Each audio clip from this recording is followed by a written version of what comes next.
And welcome everybody to Inside Bodybuilding episode number 5. It's the May edition of Inside Bodybuilding. And as promised, we bring the best guest on this once a month show.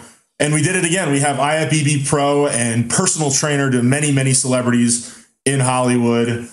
Stan McQuay is with us. Stan, how you doing? Hey, man. Thanks for having me on the show. Absolutely, Stan. Obviously, this show is about bodybuilding, but I feel like your career has taken a different path than a lot of other guys we've had on the show because, a lot of these bodybuilders, it's bodybuilding, from the time they wake up, from the time they go to bed, and they've been drooling about the stage basically from the time they were 12 years old to the time they're, pros. But I feel like your career has had a different trajectory than that. You've correct me if I'm wrong. You've only done 10 pro shows. You know what? I haven't even kept count. Maybe that sounds about right. There we go. But of those 10 shows, you turned pro back in 2006 by winning the NPC Nationals. But you've won 3 pro shows, so it's like you're a successful pro. But then on the same token, you've taken, you've had times where you take a full year off, you take 2.5, 3 years off. So you've had these big breaks. What is the mindset of, yourself in that you've always looked at, your career being more outside of the stage versus a lot of these guys that do other business stuff kind of to supplement their bodybuilding career? No, absolutely. I mean, I've gotten a lot of slack for it over the years. I'm sure it's helped me at times. But it's also hurt me at times. A lot of guys, have judged me as, if he took it more serious, maybe he could be a better bodybuilder, he could be bigger, or, I'll show up to these shows and, I get a lot of, he's got a great body, but it's still really athletic. It's because you're not living the bodybuilder lifestyle. Growing up, I was never really a fan of bodybuilding in the sense of, I didn't read the magazines until I was in my mid-20s. And the only reason why I read the magazines is because I was getting more interest into lifting weights. But before that, my whole view of bodybuilders was, I guess, the same stereotype that a lot of people have is, the big, clumsy guys. I grew up with a martial arts background. And, like the bigger, the more muscle you had, the slower you were. So it's just one of those kind of things that I didn't really have a lot of interest in trying to be big. Even still now to this day, I don't really have a crazy off season. I still like to try to stay athletic. I still like to do a lot of athletic moves and whatnot, and I still spar and I do all these things. So again, maybe it has hurt me over the years, but I do have 3 pro shows. I've been in Olympus stage 3 times. Do I regret anything? Would I change anything? Probably not. I never had an injury. I still get my blood work done on the regular. Very healthy. And the way I look at it is, bodybuilding is still my hobby. It's still my sport. Making money is my number one option. And so personal training is my deal. And I feel like my body is my walking billboard. So, a lot of these guys, not to knock any bodybuilders, but to me, they look good, 1 week out of the year, and then they're fat or out of shape the rest of the year. That to me is not really bodybuilding. I agree. Right. Hey, Stan, what was your first exposure to competitive bodybuilding, and what was your sort of initial gut reaction when you saw it? Yeah, I think it was 96. Me and 3 or 4 of my boys were, we all worked out. We did the same nonsense workout, chest every day, some biceps. Saw a flyer on the wall for a bodybuilding show, but we didn't really know anything about bodybuilding, so we thought it was like a hard body show.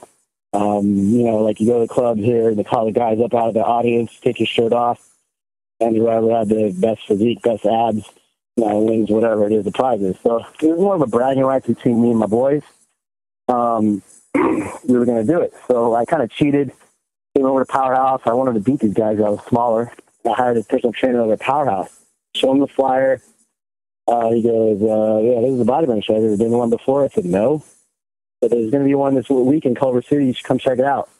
All right. So I go, and mind you, I'm 25. So not that I'm naive to anything, but I've never seen a bodybuilding show before. So I go, the minute I walk in, I see a bunch of guys in their Speedos. I go, what the fuck is this, dude? There's no way I'm going to do that, So I call my boys up. You guys have no idea what this is about. There's guys on stage in thongs and G-strings, and I'm exaggerating everything, but long story short, I was there watching the show, and ESPN was there filming a TV show that they've had called American Muscle. And the producers approached me, and I had a decent physique at the time, and asked if I'd be interested in, being on the show. I ever bodybuilded before. I said no. I show up the next day at Venice Beach to film a skit with, at the time, Richard Jones and maybe 2 or 3 other bodybuilders were there. And I kind of got hooked from there. So I kind of got, I talked into doing the show, and that's how it all started. Did you find that you were able to put on muscle pretty easy, or was it a struggle for you? Or no, it was really hard because I've never had a big appetite. I didn't really have a good eating structure. So, in the beginning, I was always really ripped and really lean. The numbers on the scale didn't add up. But I had decent genetics and small joints. So that's kind of what carried me through over the first several years. Do you think, is that one of the reasons you never tried to put like the round peg through the square hole when you were a pro, because you knew your genetics were never going to be able to, you're not Jose Raymond, right? You're not Flex Lewis as far as that kind of ability to be a mass monster in the 202, 212 class. Was that a reason why? Because you knew your structure could never do that anyway? I think, I like to consider myself as pretty smart in the sport. That was part of it. Not to say I didn't try that for a little while. I did try to be as big as I can. I took certain things I thought would make me bigger, trained a certain way, and then it like you just said, it just didn't work for me. Maybe if I put more time and effort into it, but not only did it not work for me, there was a much slower process. I just wasn't interested in training like that and eating like that. So even to this day, getting ready for a show, it takes me probably, the way I kind of look at it is maybe twice as long to get ready for prep, because I have to build up my appetite before I can even begin my prep. Right, and like a lot of my buddies, we'll go out to lunch and they're killing 2 or 3 meals, and I'm taking an hour to finish one. So let's backtrack. I want to talk a little bit more about your training business, because I think that's pretty cool that you've managed to make it a very, it's not cheap to live in LA, and you're obviously doing very well for yourself. What you're mostly known for online is you train celebrities. Now, obviously, you train athletes, you train normal people, people getting ready for shows, wives that are rich and hot, it's down the list, but people know you online. Obviously, number one, Dr. Dre's trainer. Do you still work with Dr. Dre or no? I haven't been with Dre in the last 2 years now. Ever since kind of the development of his headphones and whatnot, he kind of strayed away from wanting to be big anymore, and understandably so. But yeah, I worked with him for several years. That was a very good experience because that opened the door for many other celebrities in that industry, like 50 Cent, Eminem, many other rappers and producers. That kind of put me on the map as far as in that world, And living here in Hollywood and the LA area, it just being in the right place and right time has lined me up with a lot of different people, celebrities, as you said, and I'm very blessed to be where I'm at. Do you have any cool stories of working with a celebrity? Like, you hop on a plane one day and there's stripper poles in the cabin and girls are getting naked, and the next thing you know, you're passed out and you wake up in Italy? Anything like that? I hope so. Close. I hope so too, yeah. Similar, but yeah, we just say, working with, Aftermath, we'd fly around the world, and, sometimes Dre would say, hey, look, on Friday, we're going to be leaving for a month. So we got the hotel lined up and whatever, figure out what car you want, and just basically be ready to work. So we would fly anywhere. We'd fly, to Hawaii for months, and literally I'd work for, hour and a half, 2 hours a day, and then that was it. And then the rest of my day was strictly hanging out, partying, and just doing those similar things you just said. Now, how does that, when you're working with a celebrity like that and he's got tons of money and obviously he's paying you very well to do what you do you have to tell all your other clients, sorry, I'm not going to be around for the next month or 6 weeks? How do you juggle the other people? Yeah, it's a case-to-case basis. I just finished with Vin Diesel, and with Vin, I was still able to run my whole business, and he would just kind of come and go whenever we had time. Whereas you have someone like Dr. Dre, where he's very disciplined, and he expects you could be ready at any time of the day. So it's, with him, we signed a contract where he's my exclusive client. So at any time, I have to shut down my whole business and say, I'm going to be leaving for a month. So, it took a toll on my business. It was kind of more of those, I'm going to work at a celebrity and build my resume up. I try not to really take too many high-profile clients where they're going to want me exclusive like that, because, like I said, it takes away from everything else I have, my bread and butter, which are my regular clients. Mm-hmm. But yeah, with him, it was pretty much like that. I was available to him 24 hours a day. Hey, Sam, what is all included when you're training a client? Like, are you writing their entire diet as well? Or are you pretty much just taking them through workouts in the gym? What are you doing for them on a day, like a 24-hour basis like that? Yeah, so when it comes to someone like a celebrity type client, when we travel on the road, it's like basically my job to find a gym, but not just any gym. Like some of these guys, they work with Zen, they're not going to go in a public gym. So I have to find, a private gym. We got to line it up so these guys don't have people around. We got to have the gym out for that hour. Remember, money to these guys is nothing. So don't rent a whole gym out for an hour, a private gym, and so no one else can be in there. I got to figure out what foods are available. Either I'm going to have a food prep service, or I got to, figure out how these guys are going to eat. And basically, if we're on location, I'm just basically ordering food for their whole day. So you take over the entire, you're kind of like a prep coach, but for, like a celebrity, you all encompassing, you're telling meal by meal and everything like that?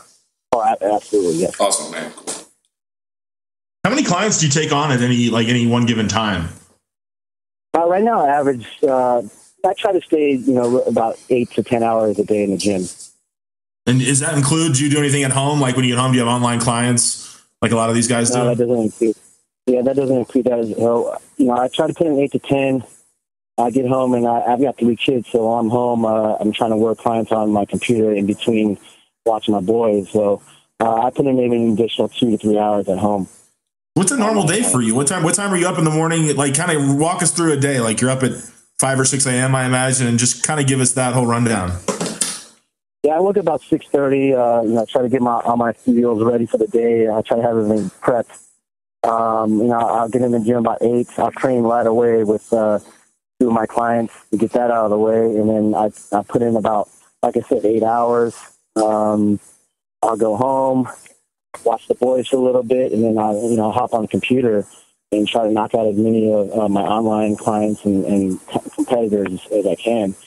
Spend more time in the evening, put the kids down, and it's a pretty busy schedule. I mean, I don't really have any free time to do anything right now. Do you give yourself any time off on the weekend, or is this like a go sort of a thing? Yeah, I work half days on Saturday, but with 3 kids, like the whole weekend is pretty much dedicated to them. If it's not kid parties, it's got to be something where I got to keep these guys occupied, because I got 2 boys and a daughter, and my daughter's very busy in Hollywood. Working. She's not working a TV show or a commercial. She's doing some dance stuff, and my boys, it's just you got to keep them busy. So your training business might even be more of a break from your weekend business. Then it sounds like. Yeah, man, that's what it's turned into. Yeah. The time in the gym might be peaceful compared to that. It sounds like. Absolutely. Hey, now, did I hear for sure? I heard through the grapevine that I know you're doing the Ferrigno Classic at the end of the year. Is that going to be the end of your competitive days? Well, I told myself that last year was going to be my last show at 41. I did the New York Pro, I did the Arnold Classic, and it was one of these like kind of bucket list things where, I kind of put down on paper the shows I wanted to do, and those were 2 of them. And then that year, on a horrible note, it was like the worst placings I've ever placed in my career. And I told myself that's it.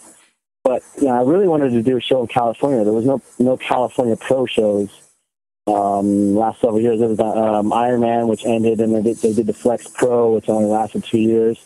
And I told myself to ever do a California show, that would be like my retirement show. This way I can get all my friends and family to come, and because most of the shows I do we're always traveling. So yeah, that's the ideal show I would like to do. Is end of the year, the Ferrigno in Palm Springs.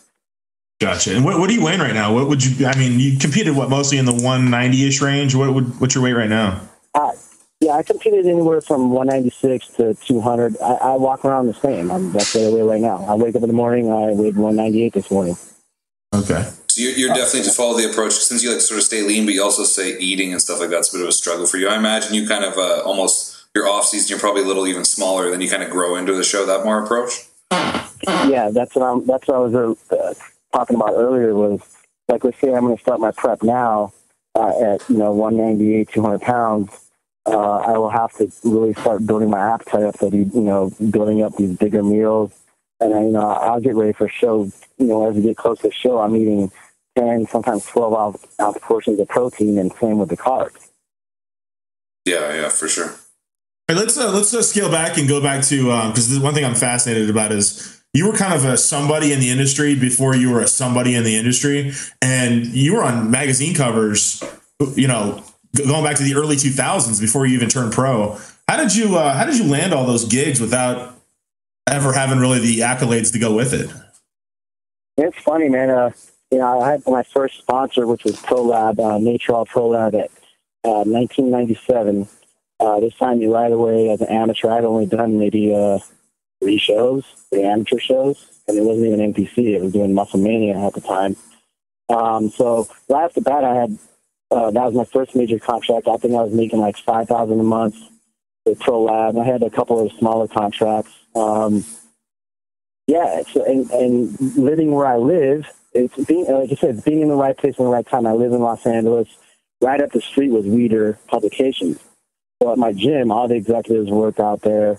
I was, really trying to stay in shape all the time anyway. So they'd see me. So I would get, offers all the time. You want to be in an article this week? And before I knew it, I started getting covers. And it's funny because, I remember around 2000, I started training at Gold again.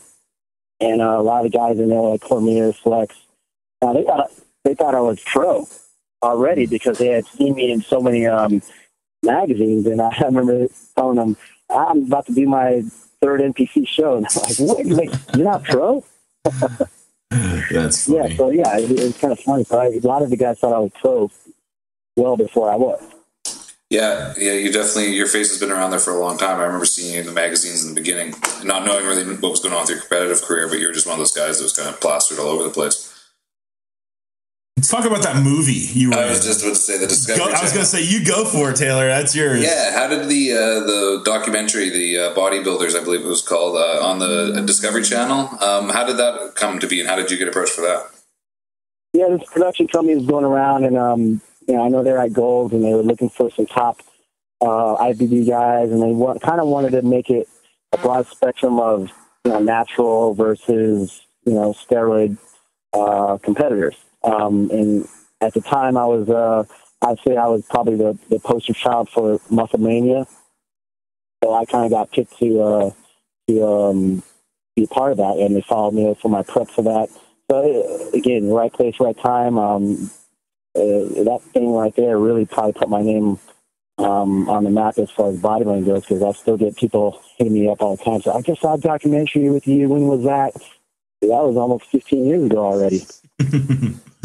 Hey, what do you think what's your opinion, just your overall take on the current state of not necessarily competitive bodybuilding, because I want to ask you that too, but just the industry? A lot of what you're talking about is a lot of your opportunity is because you've been in the right place at the right time and seized the opportunity when it came and didn't let it pass you by. And I think a lot of people can learn from that, number one. But, it's so online driven. The magazines are basically dead, and everybody is trying to be the Kim Kardashian of bodybuilding, doing Instagram this and hashtag and everything. Do you like this new way of being a bodybuilding personality and industry person, whether you're a competitor or not, or do you kind of miss the old days since you've kind of been through it all? Well, it's funny, man. I remember the days of Flex Wheeler making $100,000 and a year on his contract, and a handful of guys doing that. It definitely has changed. I mean, there's no money in the industry. A lot of these companies know that a lot of these guys are coming out and they'll pretty much work for nothing because they want the exposure and whatnot. So online has definitely, I'd say it's helped, but it's also crushed a lot of these these companies, and for any athlete trying to make money, forget about it. You know, there's so many guys that do a lot of work for nothing. So as far as the social media goes, I mean, I can't knock some of these people. I mean, you'll click on a page and someone has a couple 100,000 followers and you never even heard of this person. Mm-hmm. You know, and then an online trainer, or a guru, whatever. You know, whatever. To each his own. If you're smart, you'll study a little bit and figure out, you know, what these people are really about. But as far as trying to run a business as a pro athlete, yeah, you might want to consider picking another career. Yeah, I mean, what do you think the real mentality is of these people that are coming up now that have lost sight of the business aspect and they just want to be known? Like, they're more concerned with their followers, even if they don't know how to translate 250,000 followers into a paycheck every month. Yeah, I mean, like I said, to each his own. I think it is pretty sad that has gotten to that. You know, more people are more concerned about becoming popular as opposed to, you know, making money. And that's really what has happened to this sport. And, you know, to run a business and to make a career out of this is, it's really washed up, you know? You have people now on Instagram who will actually, they're buying products off companies and they're asking if they could just write that they're sponsored. They don't even want money in return. They're not even getting free products or money. They just want to be able to say they're sponsored. And they're pretty much asking companies if they can say it for free and advertising for free. It's ridiculous.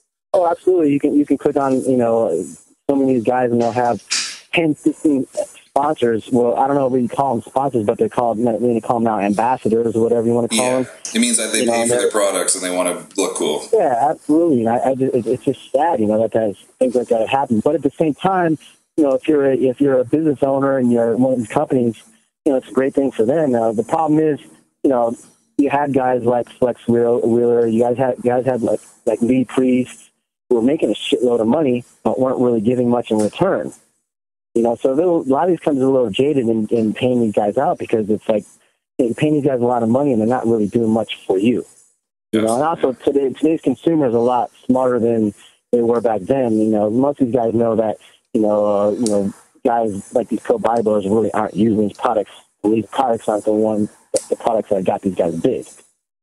For sure. Yeah, I agree. I think we all said it. It's like a perfect storm where there's too many supplement companies, there's too many people willing to do stuff for free, and then the bodybuilders don't help themselves out by actually promoting the products the right way because, you know, and all the while they're collecting their paycheck. So absolutely, that's exactly what happened.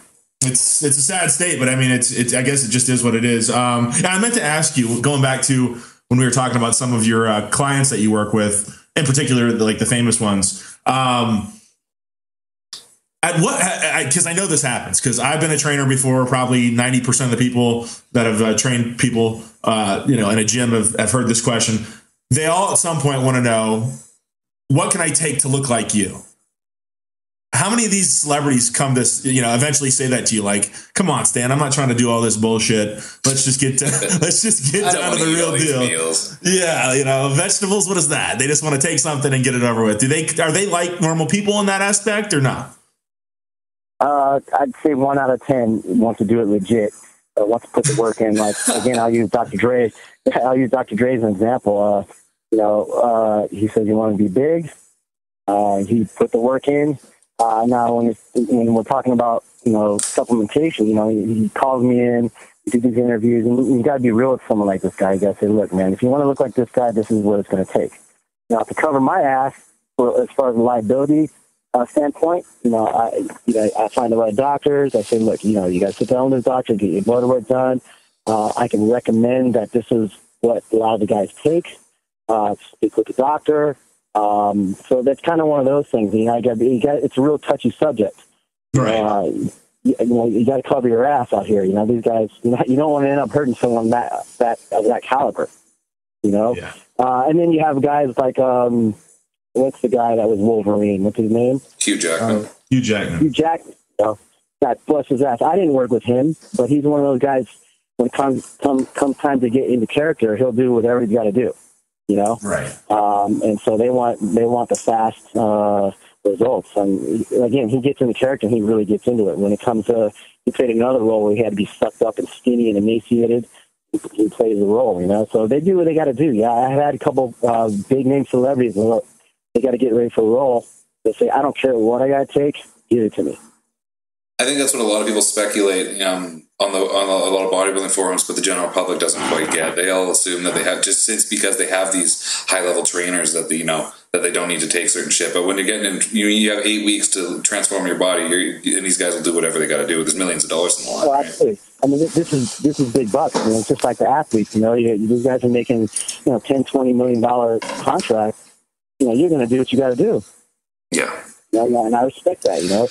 But at the same time, like I said, when these guys come at me, I always got to be safe, and I'm always going to say, let's get the blood work done, let's work with the doctors, let's work with the right people, lay it on the table. I need you to understand what you're doing, study everything, and then from there we can move on. Yes. Now, you were, hold on, Taylor. You worked with George St. Pierre, right? Yes. Now, what was that like? I mean, this guy comes to you as already a freak athlete. What was he looking to actually get out of your services? Because I always assumed he was already in. Yeah, he had an amazing team. Because of the fact that he was traveling so much. You're not always going to be traveling with his main crew, his main trainers and whatnot. So every time he'd come to LA, because we already had a relationship before, we were sponsored by the same company at the time was Biotest, which is T Nation. So we kind of already had that relationship. So whenever he would come out to LA, I would work with him mostly on his strength training. Obviously he's not trying to be, bodybuilder. He already looks good. It's more of just kind of learning something new from, this realm, the bodybuilding realm, and what can I show him as far as strength training. How's his diet? Is he eat really well, or is he just one of these naturally freak people? At the time, earlier in his career, yeah, he kind of just ate clean, whatever. But now, I mean, towards the end of his career, these guys are fine-tuned machines, man. Like 12 hours a day, it's someone's feeding them particular meals. These guys are training 4 or 5 times a day as well. So, to be on that level, you got to have everything down. I always just a little with the MMA. I've heard some of you have like the Mike Dolce and stuff like that. And you actually, if you hear interviews with them, they're kind of just doing like basic bodybuilding 101. Do you think there's an untapped market there for bodybuilding trainers? Because there seem to be like in our industry, the coaches are light years ahead of what other sports are doing. And like I said, they're kind of like a 10 years ago bodybuilding information. Do you think more guys can make more money moving into that industry? Well, guys like Dolce, he just happened to be in the right place, right time. That's basically what I'm saying. Yeah, there's no reinventing the wheel when it comes to nutrition. It's the same thing in every sport. Baseball players, football players, we're all pretty much feeding them the same exact meals. The problem that I see with working with that industry is, a lot of these guys don't have a lot of money. Most fighters, they don't have money. True. And I'm going to go where the money is, So people will say, why don't we go into the MMA world or whatnot, or how come you don't work with a lot more MLB or NFL players? Well, when it comes to MMA, a lot of guys don't have money. When it comes to celebrities, they have endless money. When it comes to pro players, the problem is I don't have the right credentials to really get in there. I might know more than a lot of the guys I'm working with, but these guys are a big liability. These guys are working with teams that have corporations paying for their stuff, so I don't have the right credibility to really get in there. Gotcha. Yeah. Let's go into more about the MMA. Were you actually a fighter growing up as a kid? Yeah, I was. Since I was 7 years old, I did martial arts all the way until I was 25, which is when I became a bodybuilder. From 21 until 25, I wanted to be a pro fighter. I helped. I trained with Gracie's back in 94, 95. That's kind of what I wanted to do at the time. It's not until you get punched in the face a couple of times you realize maybe this is not what I want to do. What does Mike Tyson always say? He says everybody's got a plan until you get punched in the face. Exactly right. I was a good fighter. I did a lot of tournaments. Sparring, I was great. Street fights, I was really good. But again, when you get in a ring with someone that knows how to fight and you get tagged in the face, there's nothing like that, man. To most pro fighters, if you're either extremely athletic and gifted, or you're just a nut that likes to get hit. I don't like to get hit. You're pretty. You're good looking. I told Taylor before we got on with you, I said, Stan might be the best looking bodybuilder we've ever had on the show. And we've had PJ Braun on the show. So, yeah. Hey, so going back to bodybuilding, and one last question about bodybuilding. Number one, are you a fan? I mean, do you follow it, or are you just so consumed with everything else you got going on in your life? And then number two, do you like where the division's going? You know, you're a 202, 212 guy. Do you like that it's becoming bigger and bigger and bigger? That's two questions I'd like to answer. Now, the first one, am I a fan of the sport? I don't follow it as much anymore. I mean, you know, the glory days of the 90s, I mean, that's when, to me, bodybuilding was at its best. You know, not taking anything away from the classic bodybuilding. I still respect, you know, the Bob Harris's, you know, the guys of that, because I can relate to that more. But it was really fun watching guys like Kevin Leroney battle Flex Wheeler or Dorian Yates. That, to me, was, like, the best time in bodybuilding. Nowadays, no, I'm not so much a fan of it anymore. And, you know, I was really hoping that the 212 division would have turned out to be something more than it has. Not to take anything away from guys like Flex Lewis, who to me is the best 212 bodybuilder there is. But, you know, a lot of these guys, I thought the judging criteria was going to be a little bit different than what it is now. To me, it's turned into basically a midget version of the blocky bodybuilders of the open division. Iron Mag Labs is the creator of the most hardcore bodybuilding supplements on the market. Makers of the original formula Super DMZ and now Super DMZ 3.0, Iron Mag Labs brings you the strongest legal pro hormones on the market. Also available are Epitrin, Halo Extreme, Epistane, and Asta RX. Go to ironmaglabs.com right now and order from a wide selection. If you are a fan of Project Bodybuilding, please support this company. IronMagLabs.com, the most hardcore bodybuilding supplements on the market. Period. Gear Sports Nutrition, the most revolutionary and groundbreaking ideas. The ideas that turn an entire industry on its ear. The true game changers. These ideas are often so simple, it makes you think, why has no one ever thought of doing this before? Gear Sports Nutrition is back and better than ever. Introducing a new fat burner that will change the game. Thermo G, the highest quality ingredients proven safe, effective, and deliver the most advanced results. Visit Gear Sports Nutrition at their new home, www.gearsportsnutrition.com, and be a part of the revolution. Gear Sports Nutrition and Project Bodybuilding. It just makes sense. GearSportsNutrition.com. So that's what you're saying? You wish it was more of a aesthetic, small waist, quote-unquote classic bodybuilding? Yeah, you know, I follow it because a lot of these guys are my friends, but, you know, a lot of these guys, I just... You know, I respect them, they're my friends, but I just do not like those physiques. I just think a lot of them are really ugly. It's not, you know, it's to each his own. Everyone has a taste, right? I prefer more athletic, more aesthetic. I just don't like the short, blocky, freaky, you know, it's just not, it doesn't appeal to me. Hey Stan, if the judging criteria geared more towards exactly what you're talking about, the kind of physique that you think you bring and that you are more like you think is a sort of more, what you're looking to attain, do you think that would have held you back in your personal training? You actually would have become more devoted to bodybuilding? I don't know. I enjoy competing. I don't fully enjoy the whole process, you know. And what I mean by that is, you know, competing as an amateur was fun. Competing as a pro, it's not as fun anymore. To me, I look at it from a business standpoint. I don't get the same type of exposure anymore because, like I said, the magazines, a lot of it has died out. Ever since men's physique has come in, it's taken a lot away from bodybuilding. I don't know. I don't know if I would have been in the sport a lot more, putting 100% into it.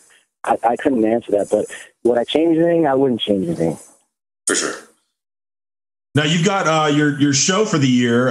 We talked about earlier, the Ferrigno Legacy. It's November 20th, I believe, and you're working with Dave Kalick, who's been on another podcast, the Project Bodybuilding PED Radio. Taylor hosts that with Skip Hill. I love Dave because Dave is like the most polarizing character when he comes on the radio. And matter of fact, when I reached out to you, I said, who are you working with, Stan? You go, oh, I'm still working with Dave Kalick. And I go, oh, he's been on PED radio. And you said, oh, I've listened to him. So, yeah, let's just talk about, because, you're not balls deep into competing, it's a hobby. Number one, why still have a coach, I guess would be my first question, because you're not, it's not like you need to stay on top of it as hardcore as Jose Raymond does, right? Right. So number one, why would you still work with a coach outside of maybe having it being a second eye? And then I just want to talk about, what does Dave do for you? Because you're a vet, you know what you're doing. So what does he bring to the table for you? Well, first and foremost, like you just said, having another eye, the accountability, and yeah, I know what I'm doing. I can easily diet on my own.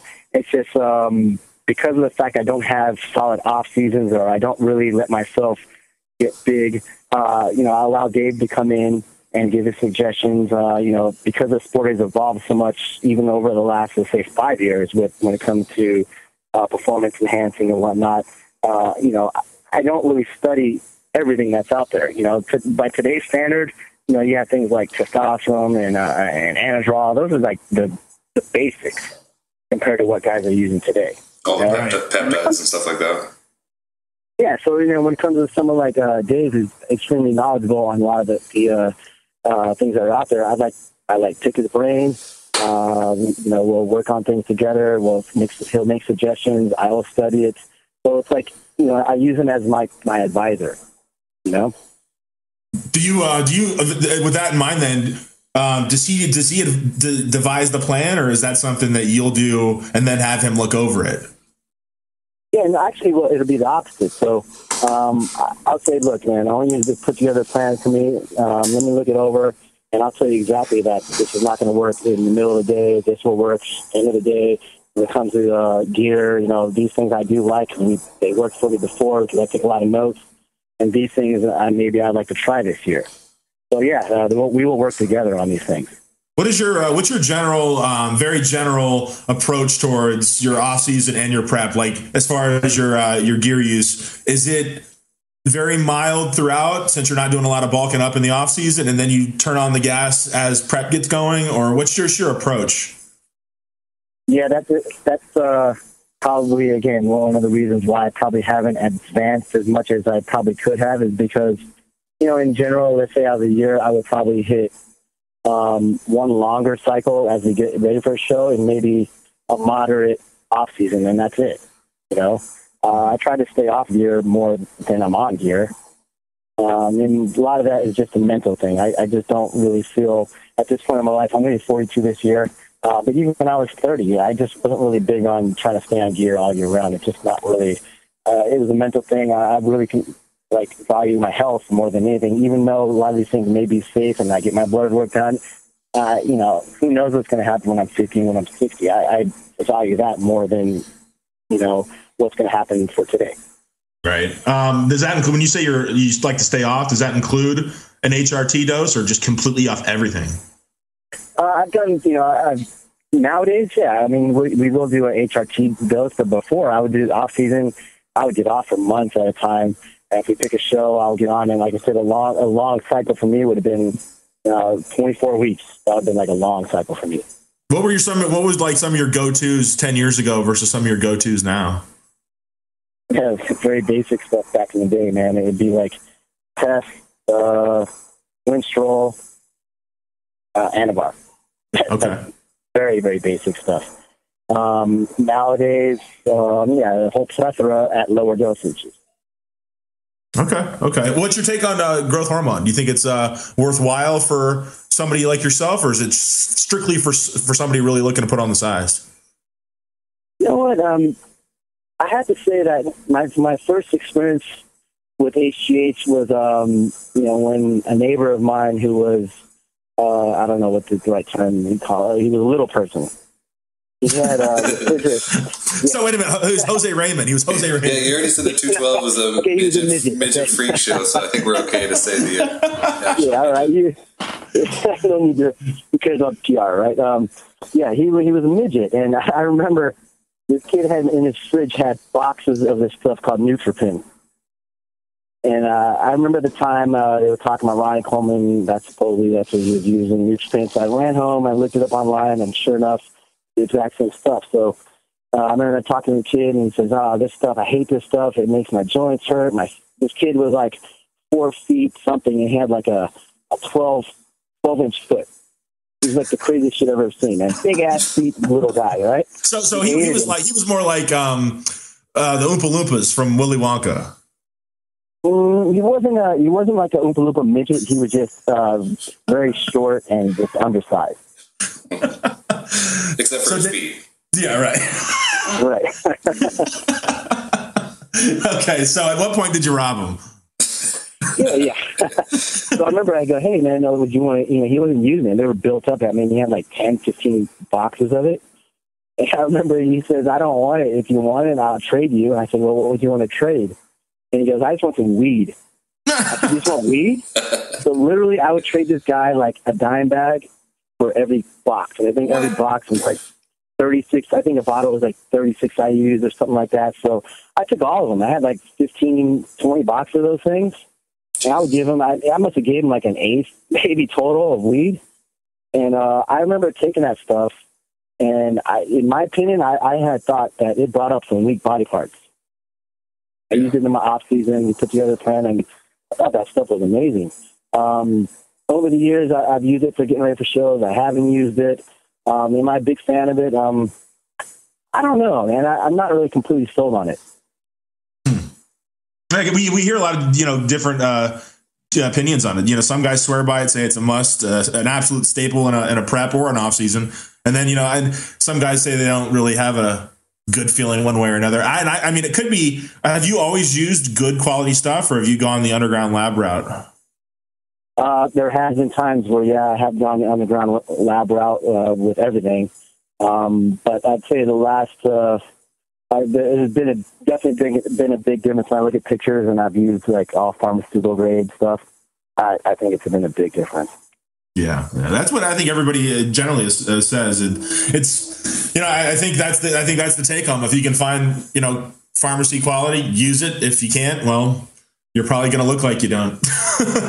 Yeah, absolutely. I mean, if you really if you get it out on paper, you write out the numbers. You're going to spend a little bit more, but I mean, just everything about it. A lot of this underground stuff, you really don't know what you get, man. And a lot of stuff comes from China. How are you going to know? With a lot of the pharma grade stuff, it's for the most part legit stuff. So I'd say you spend a little more money and get quality, and you'll get better results. Right. Yeah, I know. Hey, oh, go ahead, Taylor. I was just going to say, I know a lot of people that say it doesn't even matter the amount of Chinese stuff, even though it might be technically, even if it's a quarter as strong, you take 4 times as much. Just the quality of the actual results, and the appearance you get off is just not the same, even comparing a quarter of the dose. Absolutely. Hey, how's training changed over the years? What's a typical split now compared to I know 10, 15 years ago? I know you were training body parts twice a week, and I saw you doing that back with Dave. I was watching a video from last year on RX Muscle, and you said it was your second back session of the week. So you still do it twice a week for back? Yeah, we'll rotate. I do a rotation, so I won't ever stick to the same workout routine longer than 4 weeks. And so I'll change up, and within that 4 weeks, even if let's say I'm doing one body part a week, I will change the cadences up often. So, say 1 week we'll do a high volume, a lot of drop sets. Another week we'll do lower reps where it's like a more quality, heavy, 8 to 10 rep range. So I always mix things up. So I'm always trying to shock the central nervous system. I incorporate a lot of my lifts kind of from Charles Glass, because I worked with Charles the last several years. I like to incorporate a lot of his stuff, but Dave likes to use a lot of compound movements. And I found that a lot, coming back to the compound movements, which I got away from for a long time, has enabled my body to actually have a denser look. Why'd you get away from them? Were you trying to prevent an injury, or did you just not like doing them? Well, yeah, I found myself getting injured a lot because the problem was, when we were training with Charles, it was like a lot of the same training day in and day out. And, you're having to go heavier and heavier, but, you're starting to get a lot of inflammation in certain areas. So I just found that, when I started doing a lot more high volume, my body tends to respond a little better with a high volume, and incorporating compound heavy movements maybe once once a month, we'll do a week of it. You know, that's kind of like how my body responds the best. Oh, I forgot to ask you this one gear question. I know the guys online are going to eat me alive if I don't ask. Considering that you work with Dave Kalick, do you like Trend? I do like Trend.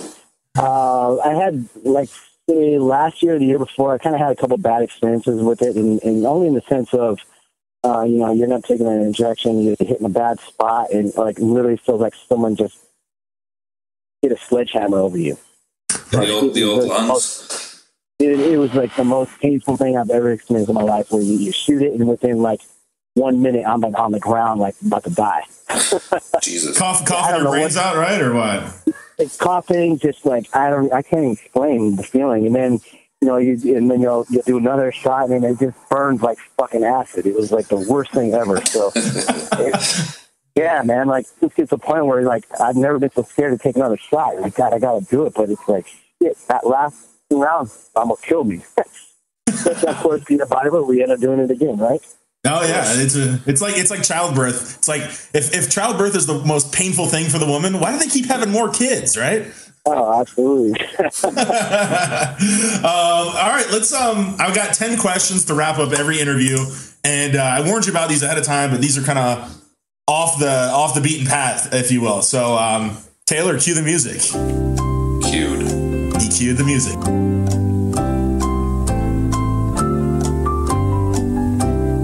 Okay. Question number 1. If Dr. Dre had offered you a percentage of Beats by Dre instead of money to train with him, would you have taken it? Oh man, that's a no-brainer right there, without a doubt. So there's no truth to the fact that you actually were paid for that month in Hawaii in actual headphones? No. Earbuds. He's got boxes and boxes of earbuds. You know, although I think I should get somewhat of a percentage, because I was there from day one when he was getting the first samples, and we were listening to him, and you know, he was getting his advice on, you know, what needed to be changed, and I would listen to him. So I felt like I had a part of that. There you go. Question number 2. What's more fun, front row seats at an MMA fight or backstage passes? Backstage passes to a fight? Matt dropped out. 1 sec. Oh, I dropped out. I'll just repeat the question. What's more fun, front row seats to watch an MMA fight, a big UFC, or backstage passes at a Dr. Dre or 50 Cent concert? No-brainer once again. I've sat at a lot of front row MMA fights, and you can't see shit. You're getting shit splattered all over you the whole time. It's just, you can't hear the announcers either. It's kind of not the same. Yeah, it's so much better watching it at home on pay-per-view. Being backstage, oh my God, I can't even explain. But you're a married man. Hold on. Yeah, that's why I can't explain. Awesome. Okay. Question number 3. Kind of putting you on the spot here. Who are your top 3 favorite physiques in the 212 class and the open division of the IFBB right now? I'm a fan of Flex Lewis, and he's got the complete package. I really like Charles Dixon, even though he's one of those midget bodybuilders I was talking about. And I feel like if he fine-tuned his posing a little better, I think that he would look better. And I like this new guy that I just made a comment about him. I forgot his name. He's about 5'9". I've been seeing him all over the board. He's about to do the New York Pro. You got his name. Taylor? I'm thinking. Is he a white guy or black guy? White guy, 5'9", about 215 right now. Not sure. God, he must not be very good. Well, I need to do his pro debut. So. Oh, pro debut. Yeah, you'll know what I'm talking about when you see him. But guys like this have like the most aesthetic, round muscle bellies. This guy's phenomenal. We'll see how he does on stage. What about the open division? Open division. I really like guys like Lionel Boyecki. Phenomenal physique, just a little bit tighter in the conditioning. From a freak standpoint, I'm a huge Kai Green fan. The aesthetics, and nothing to do with aesthetics. I just like the freak factor. He just has crazy body parts. So I like his physique.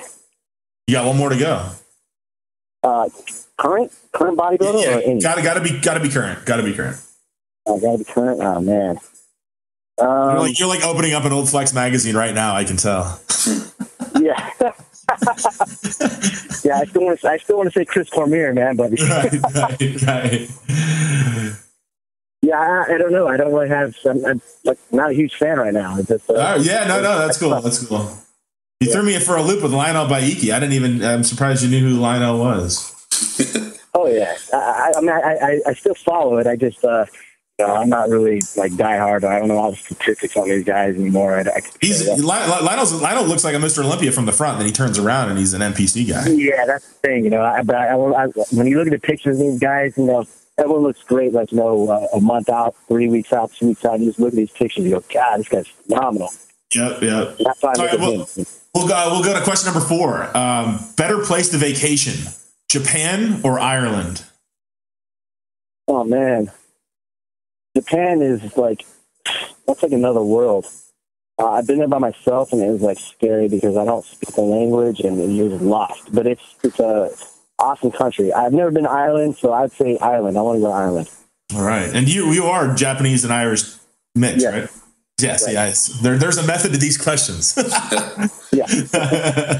All right, question number 5. If you could be the world's number one in these following, which would you choose? You can only choose one. All right, world's number one in surfing, world's number one in MMA, world's number one in football, or world's number one in bodybuilding? Oh, man. I'm a huge football fan, so I'd have to say football. All right. What position did you play when you played? Tailback. All right. What was your 40-yard dash? I was like maybe 4.7. I wasn't the fastest, but at high school level, it didn't really matter. Yeah.